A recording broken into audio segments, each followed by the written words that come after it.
Hello बच्चों, आनंद competitive classes के GK current affairs session number 21 में आपका स्वागत है। जैसा कि हम लोग पिछले वीडियो नंबर 20 में बहुत सारे क्वेश्चंस को एक्स्ट्रा फैक्ट्स के साथ देखे थे, तो आज भी एक नए सेशन की शुरुआत हम लोग करेंगे और यहाँ भी हम लोग बहुत सारे क्वेश्चंस को देखेंगे विद एक्स्ट्रा फैक्ट्स के साथ ही। तो इसके लिए मैं मिस को बुलाना चाहूँगा। शालू मिस, आप यहाँ आए और बच्चों के साथ कंटिन्यू हो जाए। ओके,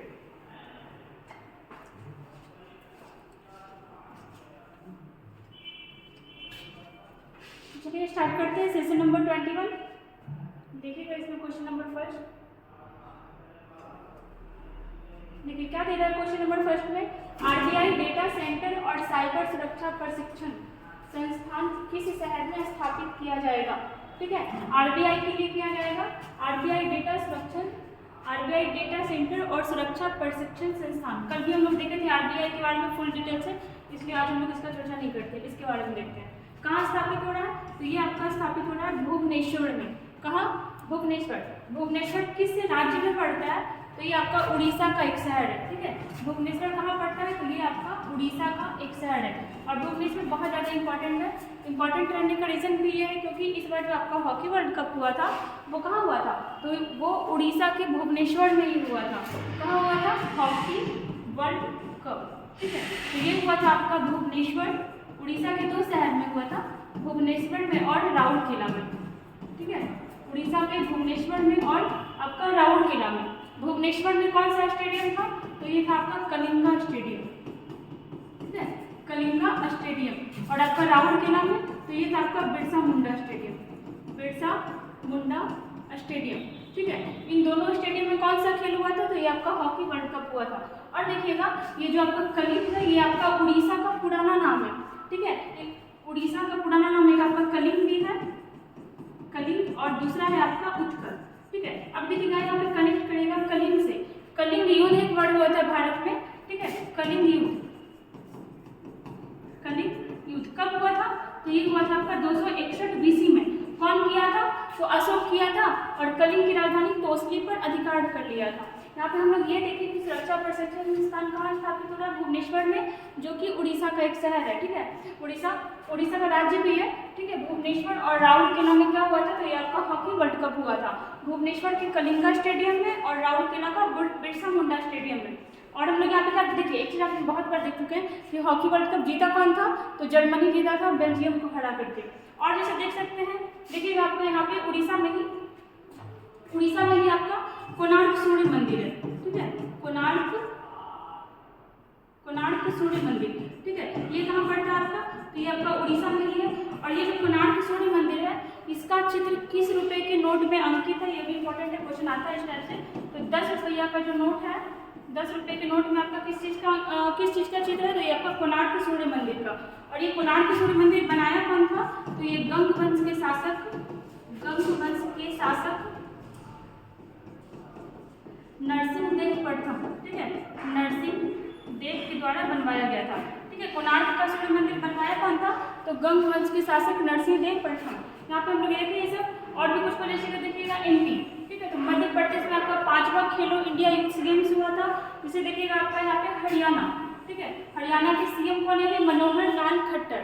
महाराष्ट्र के बारे में देख सकते हैं कि 5वां खेलो इंडिया यूथ गेम्स में फर्स्ट नंबर पे कौन रहा था, तो ये था आपका महाराष्ट्र। 5वां खेलो इंडिया यूथ गेम्स में फर्स्ट पे था आपका महाराष्ट्र। और जहाँ एमपी इसका आयोजन हुआ था एमपी में, ये था आपका 3rd नंबर पे। ठीक है, यहाँ पे हम लोग इतना सारा क्वेश्चन देखें। चलते हैं नेक्स्ट क्वेश्चन में। देखिए क्वेश्चन नंबर 2, मछली उत्पादन के मामले में प्रथम स्थान किस देश का है। ठीक है, सबसे ज़्यादा मछली का उत्पादन कहाँ होता है, तो ये होता है आपका चाइना में। ठीक है, चाइना टोटल मिलाकर के 33% मछली का उत्पादन करता है।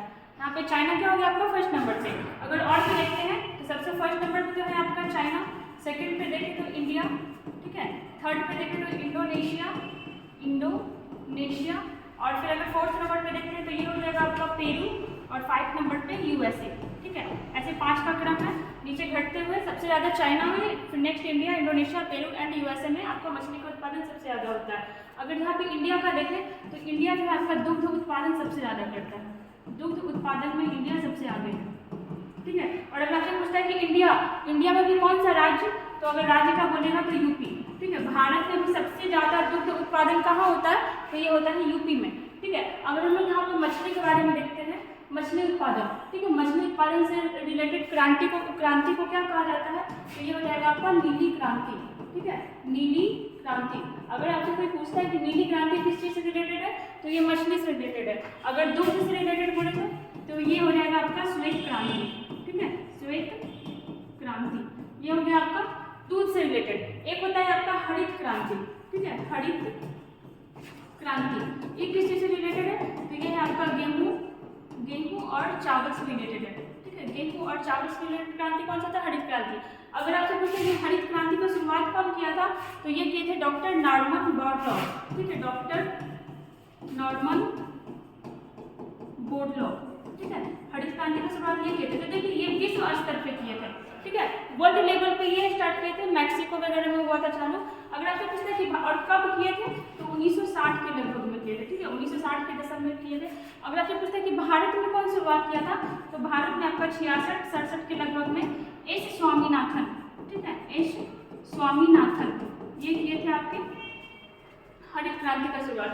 वर्ल्ड लेवल पे आपका नॉर्मन बोरलॉ और भारतीय स्तर पर देखें तो स्वामीनाथन। दुग्ध उत्पादन से रिलेटेड आपका कौन सा क्रांति होता है, श्वेत क्रांति। मछली से रिलेटेड नीली क्रांति। अगर मछली के बारे में पूछे कि मछली सांस कहाँ से लेती है, तो ये सांस लेती है आपके गिल्स से, ठीक है, गिल्स से, ठीक है। चलते हैं नेक्स्ट क्वेश्चन पे।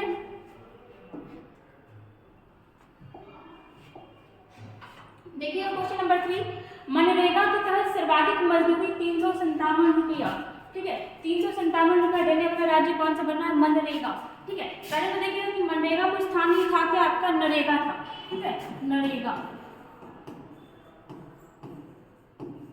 ठीक है, क्या था ये, नेशनल, ठीक है, नेशनल रूरल, ऐसे नहीं होगा, एक नहीं होगा, देखिएगा नरेगा था,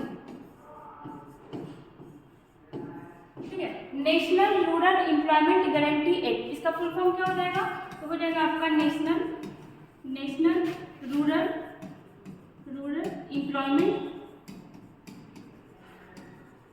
एम्प्लॉयमेंट गारंटी एक्ट,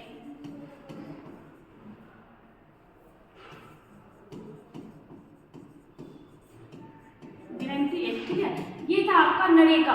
नरेगा कब आया था, तो ये आया था आपका 2005 में, ठीक है, और बाद में इसी को मनरेगा बना दिया गया। ज़्यादा कुछ नहीं किया गया, बस आगे में आपका एम जोड़ दिया गया और इसकी वजह से क्या हुआ कि इसका नाम चेंज हो गया। एम छोड़ यहाँ पे क्या हो गया, तो ये हो गया आपका महात्मा गांधी, ठीक है, महात्मा गांधी, ठीक है, महात्मा गांधी। तो अब इसका नाम क्या हो गया, Mahatma Gandhi national rural employment guarantee act, ठीक है। और ये नाम कब चेंज किया गया था, तो नाम चेंज हुआ था आपका 2 अक्टूबर 2009 को, ठीक है। और इसके तहत क्या होता है ना कि 100 दिन का रोजगार दिया जाता है, ठीक है, 100 दिन का रोजगार दिया जाता है। और किसको दिया जाता है, तो वो आदमी कम से कम 18+ ईयर्स का हो, ठीक है, 18 साल से ऊपर का हो, उसको आपका 100 दिन का रोजगार दिया जाएगा। किसके तहत, तो नरेगा के तहत, जो कि अभी नरेगा नहीं है, अभी क्या बन गया है आपका मनरेगा, ठीक है। सबसे ज़्यादा मजदूरी देने वाला राज्य कौन बना है, तो ये आपका बना है हरियाणा। और कितना देगा ये, तो 357 रुपीज़ डेली का। अगर आपसे पूछे कि सबसे कम कौन दे रहा है, तो ये है आपका एमपी, ठीक है, ये कितना दे रहा है आपका 221। एमपी और छत्तीसगढ़ जो है आपका ये 221 रुपया दे रहा है डेली का, जो सबसे कम का है। और कुछ देखते हैं लोग यहाँ पे हरियाणा के बारे में। हरियाणा के सीएम कौन है, तो ये है आपके मनोहर लाल खट्टर, मनोहर लाल खट्टर, ठीक है। और अगर जैसे देखते हैं यहाँ के गवर्नर कौन है, तो ये हो जाएंगे बंडारू दत्तात्रेय, ठीक है। और इसे देखते हैं हरियाणा के बारे में, तो हरियाणा की पुलिस को क्या मिला है, तो प्रेसिडेंट कलर अवार्ड, ठीक है, यहाँ पे बताते हैं इसको। हरियाणा की पुलिस को भी हाल ही फिलहाल प्रेसिडेंट कलर अवार्ड दिया गया था।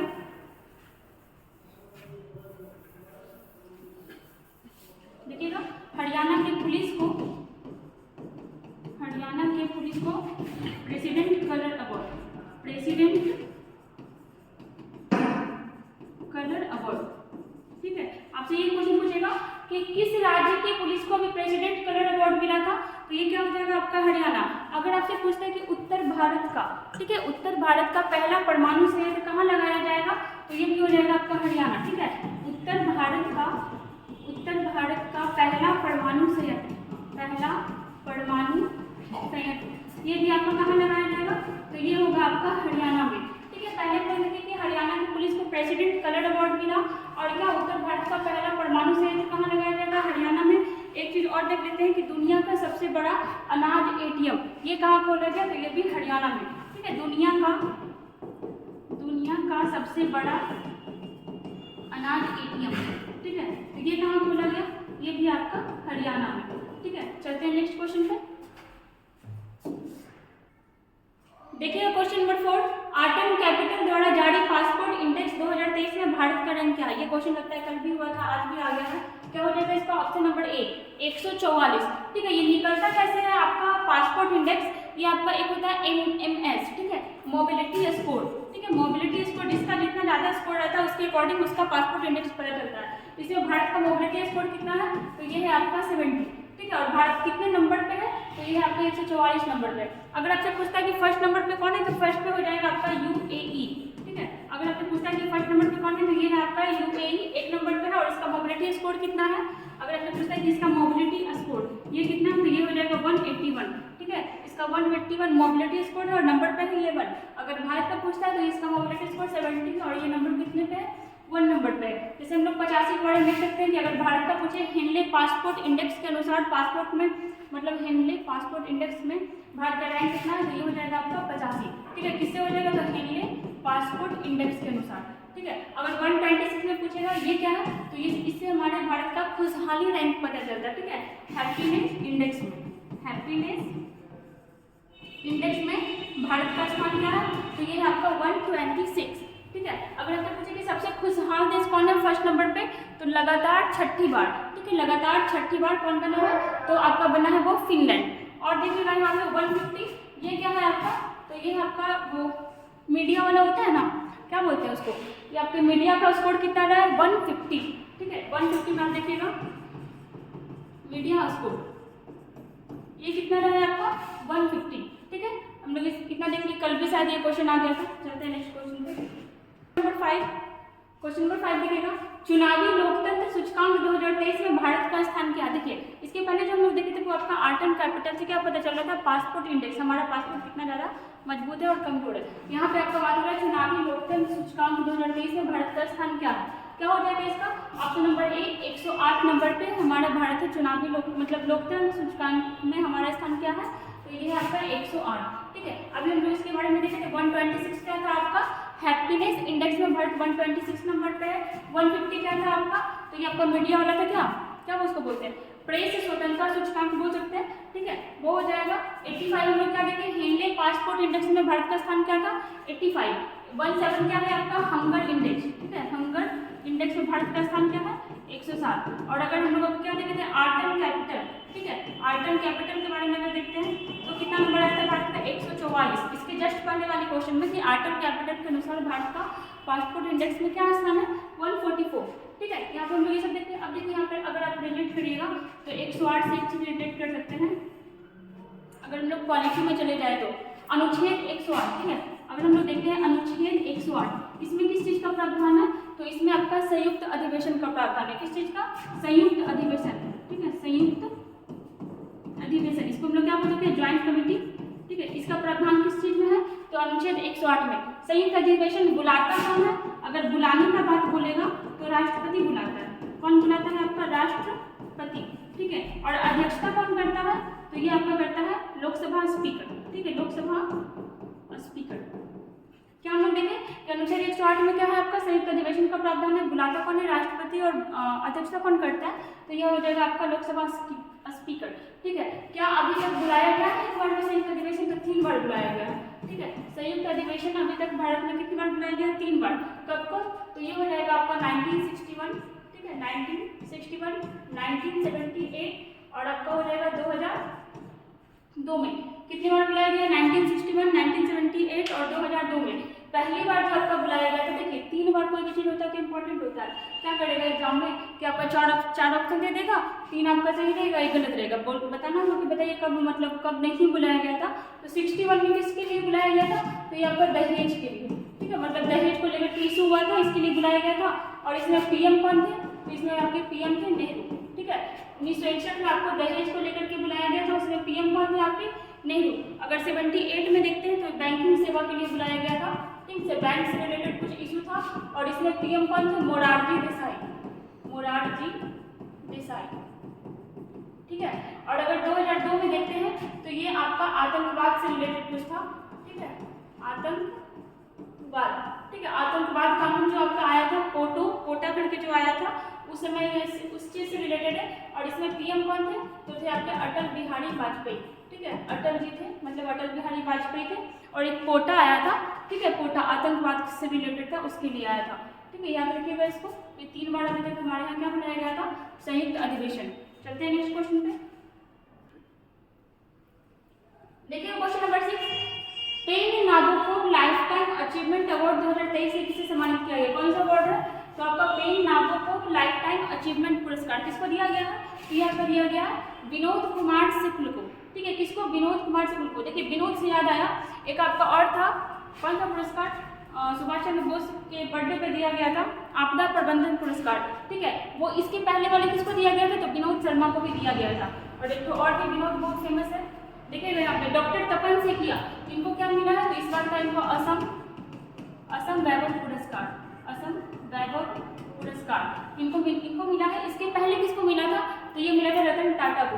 जैसे एमटी वासुदेवन नायर का देखिएगा तो इनको केरल ज्योति पुरस्कार मिला है, केरल ज्योति पुरस्कार, ठीक है। हम लोग देखे थे केरल पुरस्कार भी 3 तरह का होता है, जैसे हमारा पद्म भूषण होता है, सॉरी पद्म पुरस्कार होता है, वैसे ही आपका केरल पुरस्कार भी होता है 3 तरीके का।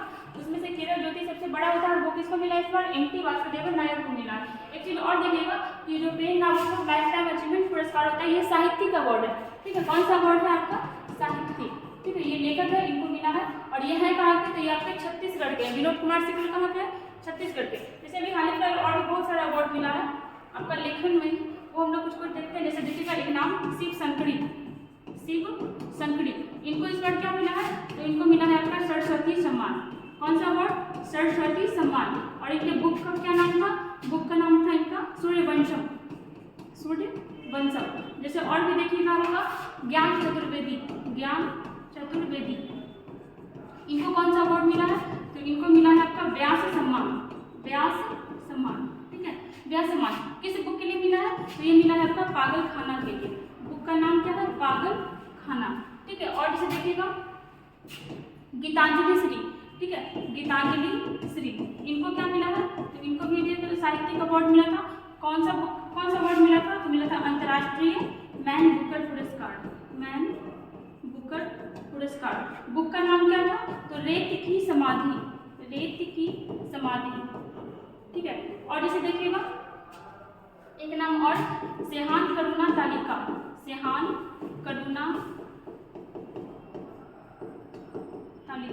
बुक का नाम क्या? इनको कौन सा अवार्ड मिला था?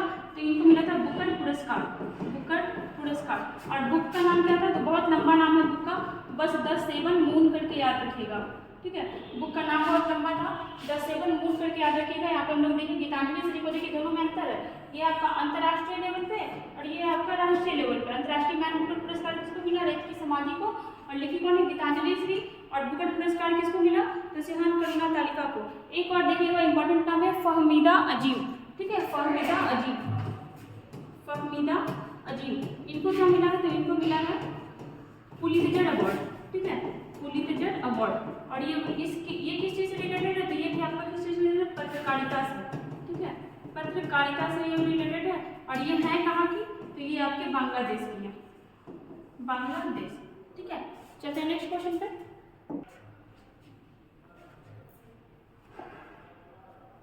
देखिएगा क्वेश्चन नंबर 7, लद्दाख में सेना की बटालियन की कमान संभालने वाली पहली महिला अफसर कौन बनी है? ठीक है, लद्दाख में अभी हम लोग कुछ दिन पहले ही देखे थे, आपका सियाचिन ग्लेशियर में भी एक महिला को तैनात किया गया था।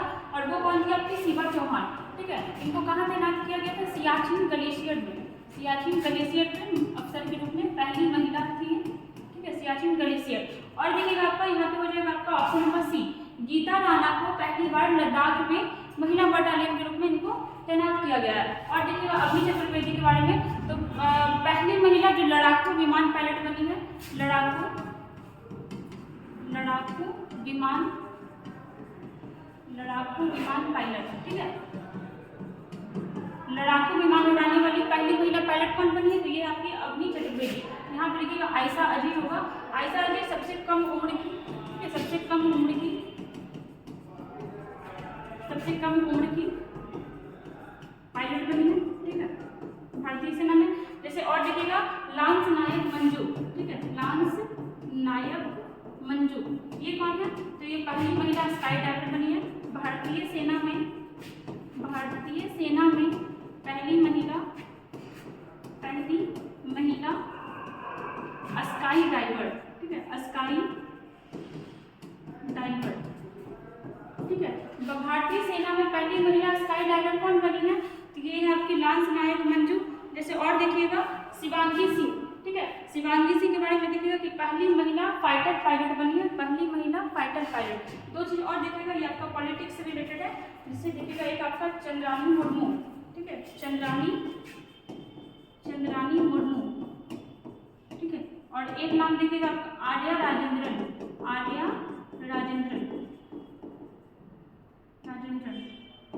ठीक है। इन दोनों के बारे में देखिएगा, ये कहाँ की है? तो ये है आपके उड़ीसा की, और ये कहाँ की है? ये है आपकी केरला की, ठीक है। अगर आपसे पूछता है कि सबसे युवा सांसद, ठीक है, सबसे युवा सांसद कौन बनी है? तो ये हो जाएगी आपकी चंद्रानी मुर्मू, ठीक है, सबसे युवा सांसद चंद्रानी मुर्मू। और सबसे युवा मेयर ये हो जाएगी आपकी आर्या राजेंद्रन, ठीक है। सबसे युवा सांसद तो हो जाएगा आपका चंद्रानी मुर्मू, और सबसे युवा मेयर तो ये हो जाएगी आपका आर्या राजेंद्रन, युवा मेयर, ठीक है। चलिए चलते हैं नेक्स्ट क्वेश्चन पे।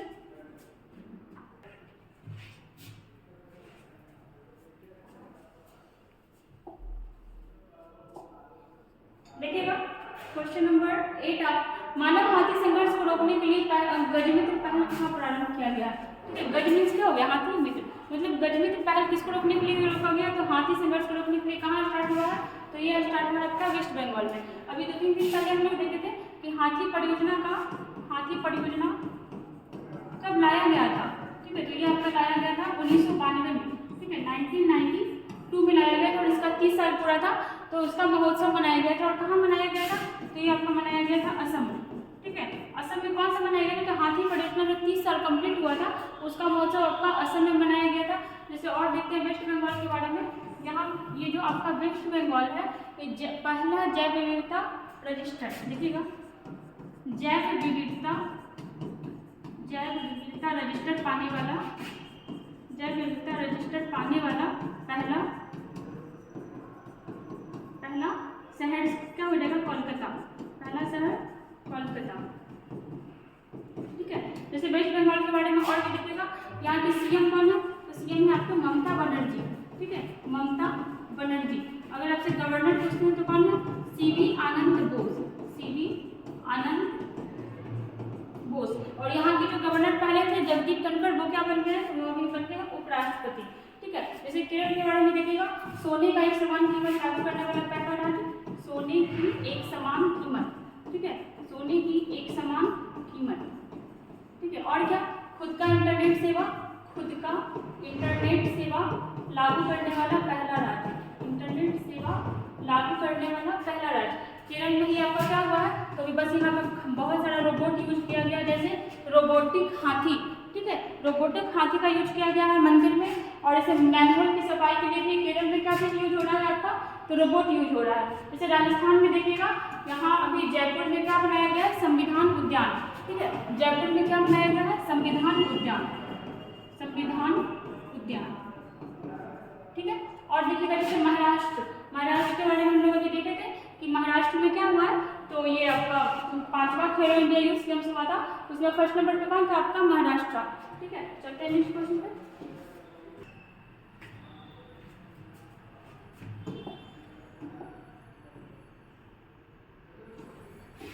देखिएगा क्वेश्चन नंबर 9, किस देश ने पानी के भीतर परमाणु सक्षम हमला करने वाला ड्रोन विकसित कर लिया है?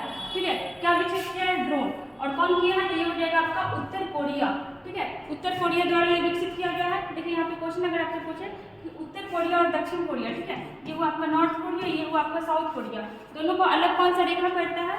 तो अलग करता है आपका 38वीं समांतर रेखा, ठीक है, 38वीं समांतर रेखा, ये दोनों को क्या करता है? अलग करता है, सेपरेट करता है। और देखिएगा जैसे यहाँ पे उत्तर कोरिया का बात हुआ, उत्तर कोरिया की राजधानी क्या हो जाएगी? प्योंगयांग, ठीक है, प्योंगयांग। और यहाँ के राष्ट्रपति कौन है? ठीक है, तो कौन है? Kim Jong Un, Kim Jong यून, ठीक है, किम जोंग यून, यू कर सकते हैं, ठीक है, ऐसे ही कुछ है, यून है, ठीक है। ये कौन है? आपके उत्तर कोरिया के राष्ट्रपति। जैसे दक्षिण कोरिया का देखिएगा तो ये क्या हो जाएगा? इसकी राजधानी है आपका सियोल, ठीक है, दक्षिण कोरिया की राजधानी है आपका सियोल। और अगर यहाँ से राष्ट्रपति पूछते हैं तो हो जाएगा इसका यून सुक योल। ऐसे ही करके क्वेश्चन आपको इंपॉर्टेंट नहीं है। इसका राजधानी क्या हो जाएगा? आपका सियोल। और देखिए एक चीज याद रखिएगा कि करंट में ये चर्चित में था क्योंकि अपना सब पूरे विश्व में सबसे कम प्रजनन दर किसका है? आपका दक्षिण कोरिया का, मीन्स रिप्रोडक्शन दर, ठीक है। और अभी खुद का अपना ही रिकॉर्ड और भी तोड़ दिया है। अगर आपसे पूछता है कि पूरे विश्व में सबसे कम प्रजनन दर किसका है, तो दक्षिण कोरिया का सबसे कम प्रजनन दर वाला देश, सबसे कम प्रजनन दर वाला देश, ठीक है। और कितना है इसका? तो 0.81%, ठीक है, ये इसका रेट निकला है। और देखिएगा वियतनाम, भारत और वियतनाम के बीच विंगबैक एक्सरसाइज होता है। कौन सा एक्सरसाइज? विंगबैक, ठीक है, विंगबैक एक्सरसाइज किसके बीच होता है? तो भारत और वियतनाम के बीच। और वियतनाम की अगर राजधानी पूछेगा तो क्या हो सकता है? हनोई, क्या हो जाएगा? हनोई, ठीक है, वियतनाम का राजधानी हनोई। फिनलैंड के बारे में देखिएगा, इसको हजारों झीलों का देश भी कहा जाता है, हजारों झीलों की भूमि, ठीक है, हजारों झीलों की भूमि। और देखिएगा ये आपका फिनलैंड, ये आपका जो अभी निकला है खुशहाली सूचकांक, उसमें फर्स्ट नंबर पे कौन है? आपका फिनलैंड। और कितनी बार बन चुका है? तो लगातार 6ठी बार, ठीक है। चलते हैं नेक्स्ट क्वेश्चन पे। देखिए क्वेश्चन नंबर 10, किस देश ने घातक मार्बर्ग वायरस बीमारी के प्रकोप की घोषणा की है? कौन सा वायरस है? तो वायरस का नाम है आपका मार्बर्ग वायरस, ठीक है। कहाँ आया है? तो ये हो जाएगा आपका ऑप्शन नंबर डी, तंजानिया, ठीक है। तंजानिया घोषणा किया है कि इसके यहाँ मार्बर्ग वायरस फैल रहा है, ठीक है। अभी बहुत भयानक सा वायरस से हम लोग गुजरे थे। कौन सा वायरस? तो ये हो जाएगा आपका कोविड-19, ठीक है, कोविड-19, ठीक है। ये फैला कहाँ से था? तो ये आपका फैला था चाइना से, ठीक है। लेकिन अगर पूछे कि भारत में सबसे पहला मामला कहाँ आया था? सबसे पहला मामला, ठीक है, पहला केस कहाँ आया था भारत में? तो ये आया था आपका केरला में, ठीक है, केरला में आया था। लेकिन अगर पूछे कि भारत में पहला मौत कहाँ हुआ था? तो ये हुआ था आपका कर्नाटक में, कर्नाटक। क्या देखें कि जो कोविड-19 था फैला कहाँ से था? चाइना से, ठीक है। भारत में पहला केस आपको देखने को मिला था केरला में, और पहला मौत कहाँ हुआ था? तो ये हुआ था आपका कर्नाटका में। अगर देखिए केरल का एक क्वेश्चन और आता है, नोरो वायरस, ठीक है, नोरो वायरस भी फैला था, वो भी भारत में सबसे पहले कहाँ आया था? तो केरला में ही आया था। कौन सा virus? Noro virus, noro virus, ठीक है, भारत में सबसे पहले कहाँ आया था? केरला में आया था, ठीक है। हम लोग यहाँ पे आते हैं तो ये जो आपका मार्बर्ग वायरस है कहाँ से फैल रहा है? तंजानिया से, ठीक है। और क्वेश्चन हम लोग देखते हैं यहाँ पे नामीबिया, तंजानिया का राजधानी याद रखिएगा डोडोमा, ठीक है, तंजानिया का राजधानी क्या हो जाएगा आपका? डोडोमा। नामीबिया के बारे में देखिएगा, यहाँ से अभी हाल ही फिलहाल क्या लाया गया था? तो चीता लाया गया था। और कितना चीता था? 8 चीता, ठीक है। लाया कहाँ से गया था? नामीबिया से। भारत में कहाँ लाया गया? तो कुनु नेशनल पार्क, कुनु नेशनल पार्क जो कहाँ पड़ता है? तो ये पड़ता है आपका एमपी में, ठीक है। और इसी में से एक चीता का मौत हो चुका है, एक चीता का मौत हो गया है, ठीक है। और उसका नाम क्या है? तो उसका नाम है सासा, सासा। और किस बीमारी से हुआ है? तो किडनी की बीमारी से हो गया है, किडनी इन्फेक्शन से, ठीक है। और जैसे देखते हैं हम लोग यहाँ पे चार्ट के बारे में देखे थे कि सबसे प्रदूषित देश कौन सा बना है? तो ये आपका बना है चार्ट, सबसे प्रदूषित देश, ठीक है। ये कौन है आपका? चार्ट। सोमालिया के बारे में देखते हैं कि हॉर्न ऑफ अफ्रीका में इसका काउंट होता है, ठीक है। हॉर्न ऑफ अफ्रीका में कितने देश हैं? तो आपका Somalia, Djibouti, Eritrea, Ethiopia. Somalia, Djibouti, Eritrea, Ethiopia सब किस में काउंट होता है? तो ये आपका काउंट होता है सोमालिया में, ठीक है। देखिए यहाँ पे हम लोग 10 क्वेश्चन देखे डेली की तरह एक्स्ट्रा एक्सप्लेनेशन के साथ। अगर आपको अच्छा लगता है तो हमारे साथ बने रहिए, वीडियो को लाइक करिए, सब्सक्राइब करिए और शेयर करिए। Thank you.